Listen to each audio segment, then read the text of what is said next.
everything. Something about your love.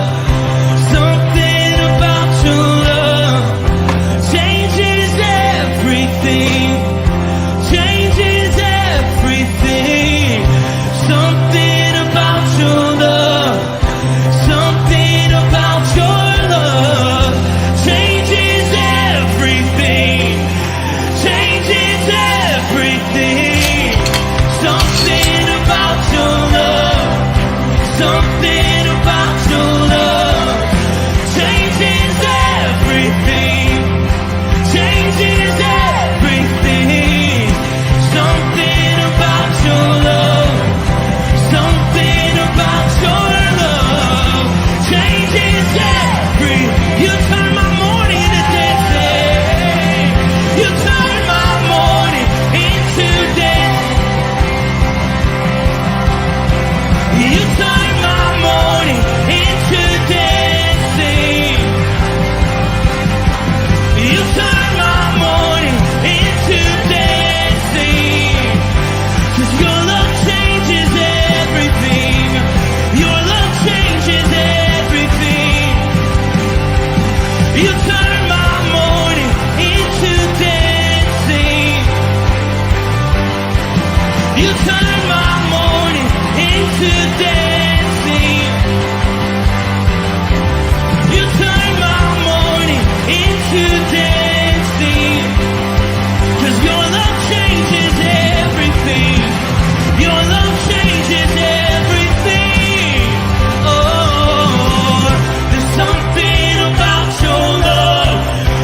Something about your love changes everything in my body. Oh, something about your love. Something about your love changes everything. It changes everything. Something about your love. Something about your love changes everything. It changes everything. Something about your love. Something about your love changes everything. Changes everything. Something about your love. Something about your love changes everything. Something about your love. Something about your love changes everything. Changes everything. Something about your love. Something about your love changes everything. Changes everything. Something about your love. Something about your love changes everything. You turn my morning into dancing. You turn my morning into dancing. You turn my morning into dancing. You turn my morning into dancing. You turn my morning into dancing. Something about your love. Something about your love changes everything. Good morning, everybody. Hold on one second. Hey, there we go. There you are. Happy Tuesday. It's Tuesday. I have been having some car issues, but I think I fixed it. So I'll be heading to the office soon. But yeah, let's say hi to some folks. We got Pamela C on here. Good morning to you. Chuck B. Good morning. We're from the Rooted Family. Blessings. Good morning, Dr. Colleen. Bert Reggiani, Pastor Tom, Steve Drew. David, good morning. Yes, we're going to be reading in Galatians 2 and verses 6 through 8. I wanted to pull up Acts 15 as well, because this is kind of where that is taking place. But heads all over the place this morning. So let's read this and see what the Lord wants to talk about. All right, here we go. So right here, starting in verse 6. As for those who were held in high esteem, so this is Paul. Paul has gone to meet with Peter. One second, let's see if you can see me. Paul has gone to meet with some of the pillars of the faith, right?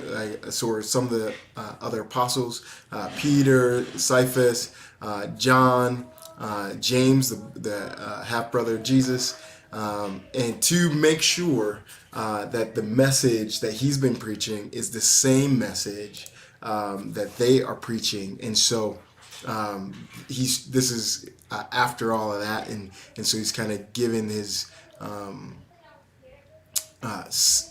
summary of what took place. And so as for those who were held in high esteem, whatever they were makes no difference to me. God does not show favoritism.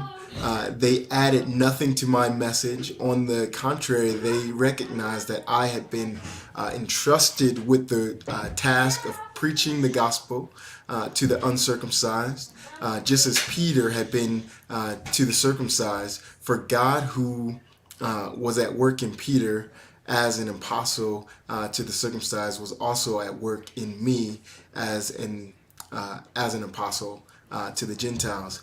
James, Cephas, and John, those esteemed as pillars, gave me and Barnabas the right hand of fellowship.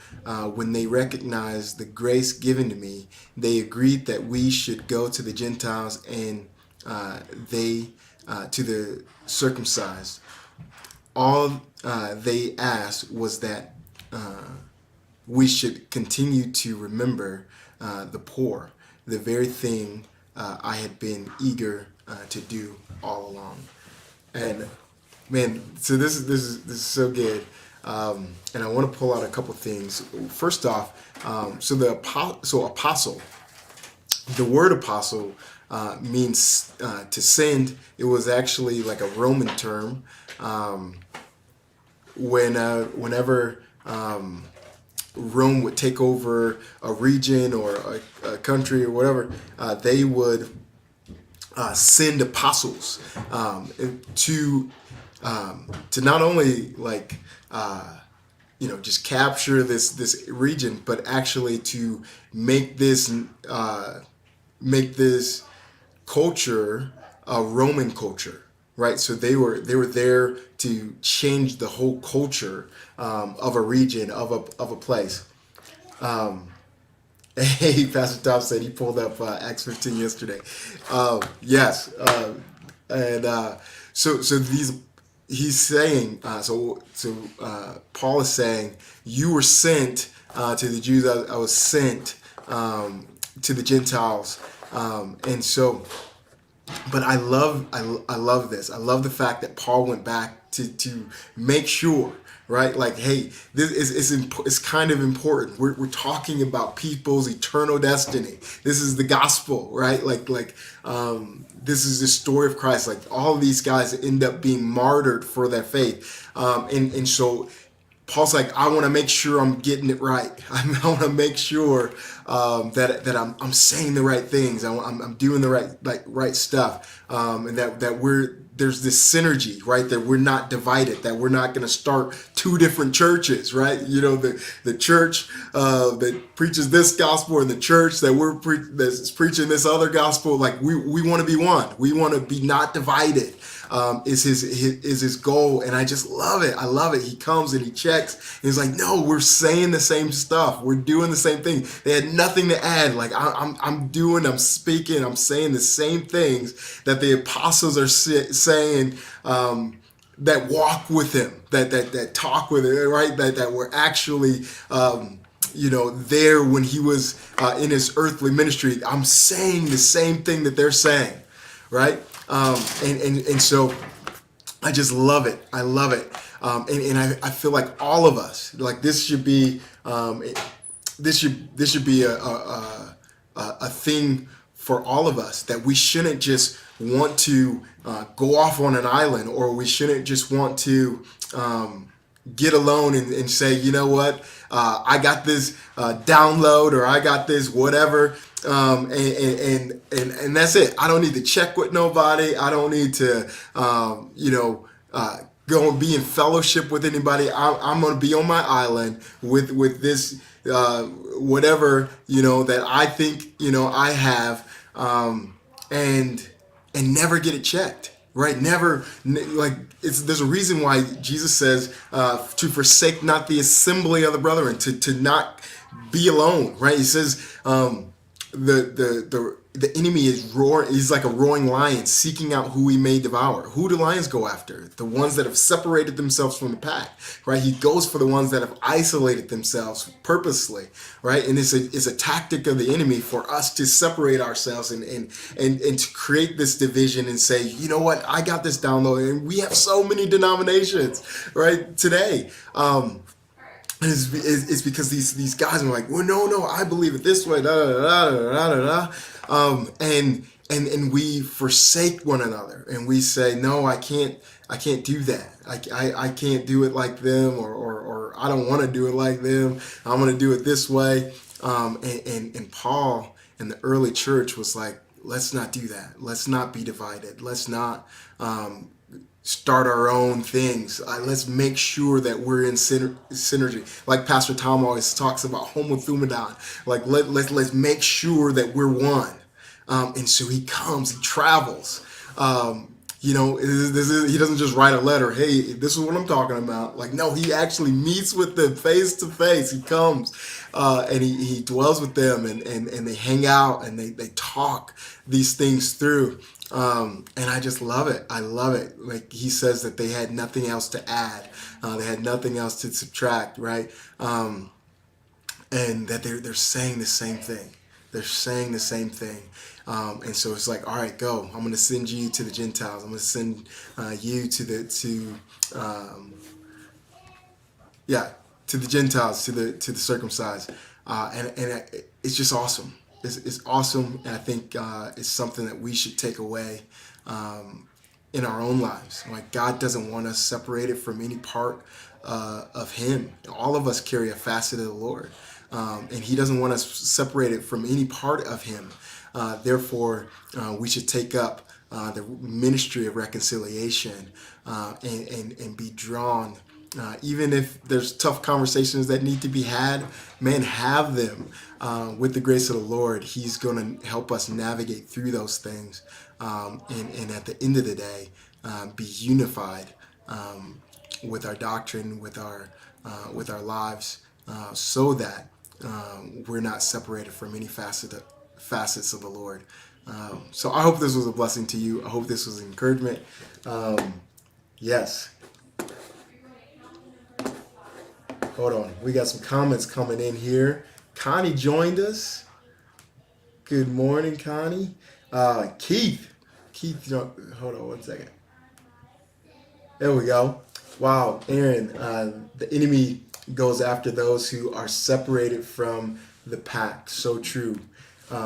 Yes. One second. Pastor Tom wants to jump on in here. Let's see what he's got to say. Hey. Hey, how you doing? Doing well. Good. I don't know if everybody can hear me, but yeah, I just think you nailed it in that Paul had just finished his first missionary journey, and his concern is maybe he's labored in vain, right? Because the Judaizers were coming from Jerusalem, They were supposedly Jewish Christians from Jerusalem, which he would have had great respect for, but they were teaching the mandatory circumcision and other things, and telling Gentile Christians they weren't going to go to heaven unless they were circumcised and followed some of these laws. And all of that seemed contrary to what Jesus taught him in the desert. And Yeah. so I just want everyone to picture that he's got a strong conviction. He's wondering why these Judaizers are following him around. He's wondering why do they call themselves Christians? And like, am I screwed up here? Like, because I still am the apostle abnormally born, right? I'm not the one that spent 3 years with him walking, and how powerful and affirming it must have been for him to reach Peter, and Peter to say, I was the first to speak to a Gentile, and I preached the same gospel to that Gentile that I did to all the Jews on Pentecost, and they received the same gift of the Spirit that they received. And so these Judaizers are creating a conflict we need to address, and we are saying no to them and yes to the freedom of the gospel. Oh, your mic went out. Your mic went out. Uh-oh. Some reason your mic can't hear you.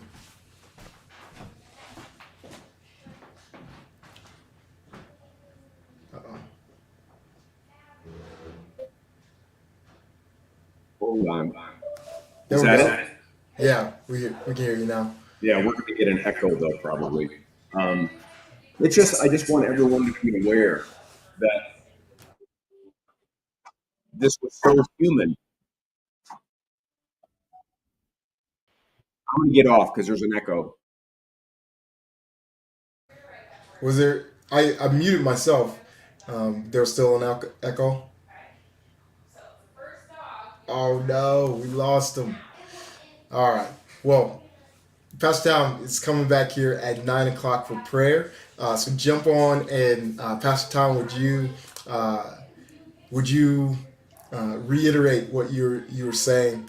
I think I do want to make a funny point. I like to throw some comedy in there every now and then, but I think it's in Acts 15 where.